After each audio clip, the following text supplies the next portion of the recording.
नमस्कार मेरे बंधुओं। आज मैं आपके लिए लेकर आई हूँ केदारनाथ की मंदिर के कुछ रहस्य। तो चलिए चलते हैं, उन पे एक नजर डालते हैं।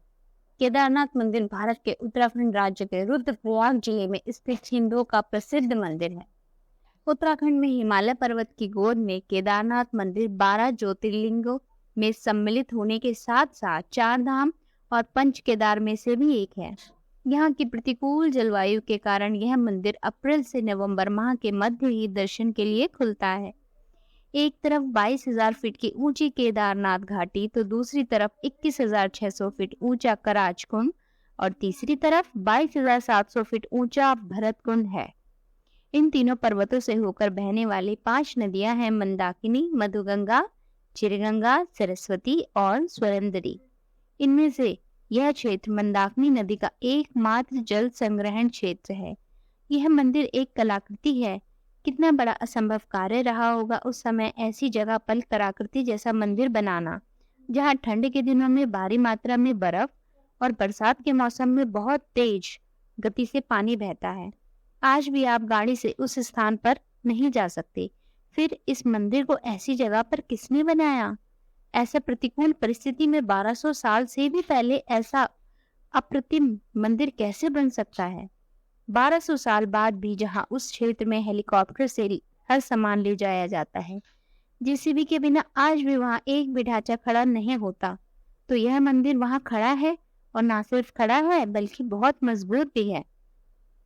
अब चलते हैं पंच केदार की कथा की ओर। पंच केदार की कथा ऐसी मानी जाती है कि महाभारत के युद्ध के बाद पांडव विजयी होने पर भ्रातृ हत्या के पाप से मुक्ति पाने के लिए वे भगवान शंकर का आशीर्वाद पाना चाहते थे, लेकिन वे भगवान शंकर उनसे रुष्ट थे। भगवान शंकर के दर्शन के लिए पांडव काशी गए, पर वे उन्हें वहां भी नहीं मिले। वे लोग उन्हें खोजते हुए हिमालय तक आ पहुंचे। भगवान शंकर पांडवों को दर्शन नहीं देना चाहते थे, इसलिए वे वहां से अंतर्ध्यान होकर केदार में जा बसे। दूसरी ओर पांडव भी लगन के पक्के थे। वे उनका पीछा करते करते केदार पहुंच गए। भगवान शंकर ने तब बैल का रूप धारण कर लिया और अन्य पशुओं में जाकर जा मिले। पांडवों को संदेह हो गया था, अतः भीम ने अपना विशाल रूप धारण कर 2 पहाड़ों पर पैर फैला दिया। अन्य सभी गाय बैल तो निकल गए, परंतु शंकर जी बैल रूप से उनके पैरों के नीचे से निकलने को तैयार नहीं हुए।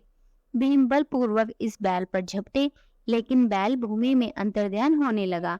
तब भीम ने बैल का त्रिकोणात्मक पीठ का भाग पकड़ लिया। भगवान शंकर पांडवों की भक्ति दृढ़ संकल्प देखकर प्रसन्न होकर बोले और उन्हें तत्काल दर्शन देकर पांडवों को पाप मुक्त किया। उसी समय से भगवान शंकर बैल की पीठ पर आकृति भगवान पिंड के रूप में जो आकृति थी वो केदारनाथ में पूजी जाती है। ऐसा माना जाता है जब भगवान शंकर बैल के रूप में अंतर्ध्यान हुए तो उनके धड़ के ऊपर का भाग काठमांडू में प्रकट हुआ। अब वहां पशुपतिनाथ का प्रसिद्ध मंदिर है।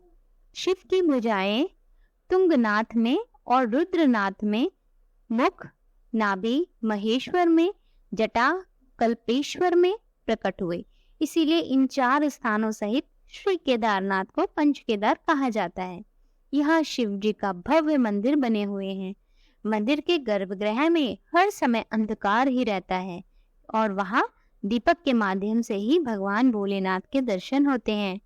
और कहा जाता है यहाँ स्थापित शिवलिंग स्वयंभू हैं, जिस वजह से इस स्थान का महत्व और भी अधिक बढ़ जाता है।